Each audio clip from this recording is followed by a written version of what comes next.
దేవ కావవే నేడు మమ్ములం, నీవే రాత్రి కాచినావు నీకు స్తోత్రముల్. ఆపల్ మమ్మును అంటకుండాను కాపోమయ్యా నేడు నీదు కరుణ తోడను.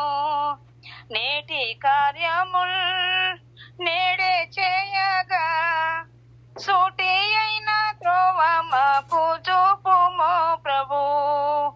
చెడ్డ కార్యముల్ చేయకుండాను దొడ్డ బుద్ధినిచ్చి మమ్మును ధరించుమో. దేవ కావవే రాత్రి మమ్ముగన్, నీవే నేడు కాచినావు నీకే స్తోత్రముల్. ఆపల్ మమ్మును అంటకుండాను కాపు కాచి మంచి నిద్ర కలుగా చేయుమి. పండియుండగా పాము తేలులన్ గండములను తొలగా చేసి గాయుమో ప్రభు. దృష్ట స్వప్నము